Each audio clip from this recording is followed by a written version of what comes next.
The object of base collecting is to hit the ball and collect as many bases as you can before a fielder has the chance to get the ball there.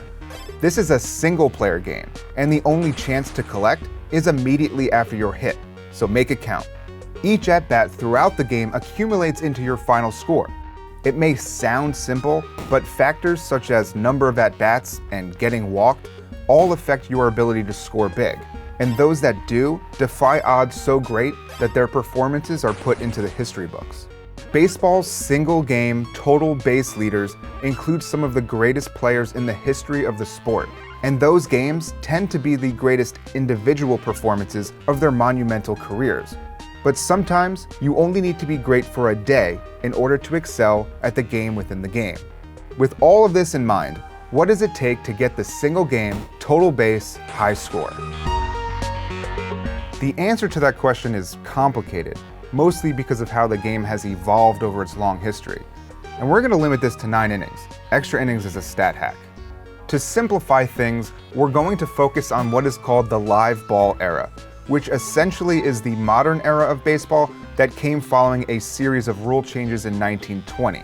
But the dead ball era, despite being an outdated version of the game, still has some honorable mentions. The first being Gehrig, a pitcher for the Louisville Colonels. In 1886, during a season in which he became the only pitcher to win a batting title, he also became the only pitcher in baseball history to get 6 hits in a game.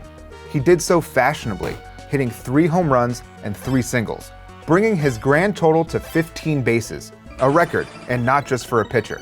Or so I think. Stats in the 19th century were tracked in soot on the nearest child's face, but the greatest stat lines survived the passage of time.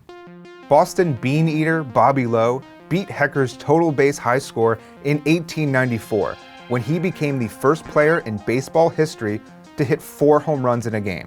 What makes that even more absurd is that Lowe wasn't a power hitter. He finished his 18-year career with only 71 home runs, close to 6% of which came on that one historic day. Those 4 home runs, plus a single, set a high score of 17 total bases, a record that wouldn't be beaten for 60 years. But both of these guys played when everyone was still trying to figure out exactly what a baseball bat should look like. Inside the park home runs were common due to a lack of ballpark specifications, and the American League hadn't even been created yet. An early record holder in the live ball era was Cobb.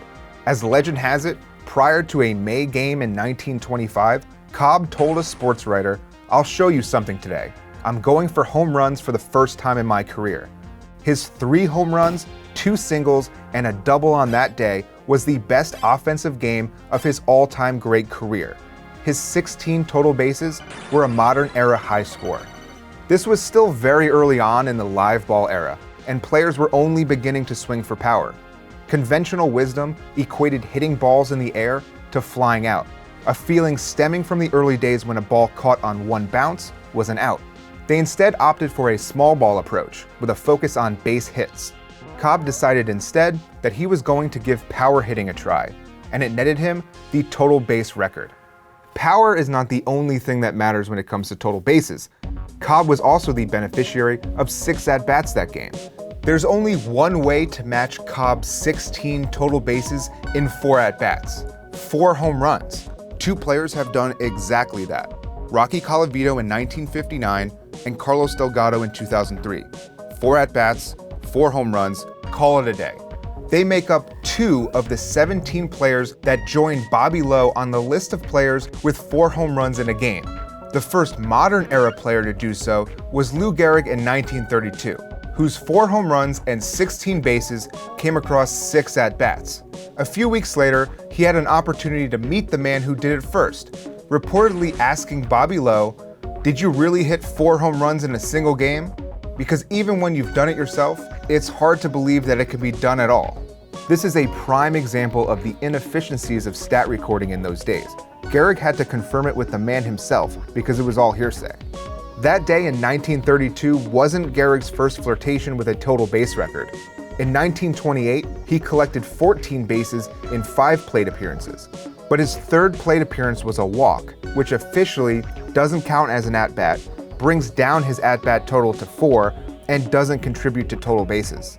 This makes the walk one of the greatest threats to a base collector, especially considering a pitcher's willingness to intentionally walk someone that may have 3 or 4 home runs already in a game. 18 years after Gehrig's historic 4-home run game, Brooklyn Dodger first baseman Gil Hodges put together his own quad shot.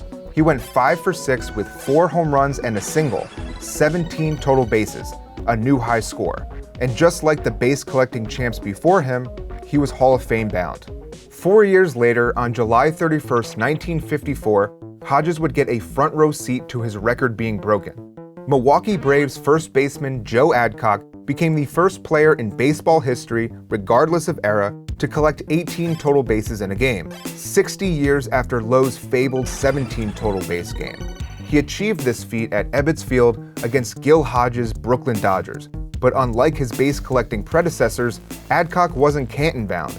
He was just a solid player that took advantage of each of his 5 at-bats. The only American League player to finish a game with 18 total bases came 58 years later. In 2012, Texas Ranger Josh Hamilton had his own take on a 4-home run game, adding a 5th-inning double, 5 at-bats, 5 hits, 18 total bases. But perhaps most interestingly, Hamilton's 5th-inning double was a blast that fell just short of the warning track, putting him dangerously close to what could have been baseball's first 5-home run game. It's reminiscent of a game on May 2, 2002, when Seattle's Mike Cameron, sitting on a 4-home run day already, sent a shot to the warning track in his final at-bat, barely missing what would have been baseball's first 5-home run game, a feat that would be awarded with 20 total bases. Adding to the special nature of this game, Cameron and his teammate Brett Boone became the first teammates to hit 2 home runs in the same inning, going back-to-back twice in the first. Cameron's simple response after the game, "It's a thing of beauty." A thing of beauty, but one followed by some real ugly times for that Mariners team. But that's a story for another time. A few weeks after Cameron's shot party on May 23, 2002, Dodgers right fielder Shawn Greene became the only player to collect 19 total bases in a game. Unlike Hamilton, Greene had a 6th at-bat, appearing with 2 outs in the top of the 9th. It was here that he hit his 4th home run of the game to go along with a single and a double. Making this outburst even more unlikely, Greene had entered that game with only 5 home runs across his prior 44 games. When asked about his historic performance, Greene recounted, "For that week, I was just very relaxed. Everything slowed down, all the cliches." And when asked if he was trying to hit a home run when he came to the plate for that 6th time, he replied, "I was pretty much trying to hit a home run every time I went to the plate."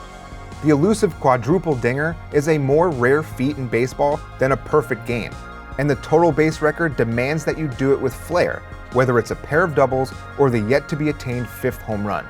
Records were made to be broken, and baseball's first 5-home run game will claim the total base record, but it's not the only way.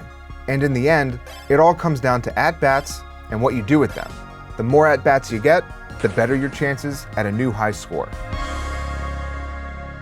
Thanks for watching this episode of High Score. Don't forget to hit subscribe as well as ding the bell right next to it so you can keep updated on everything we do. For more episodes of this show as well as others, click on these fancy boxes appearing on your screen.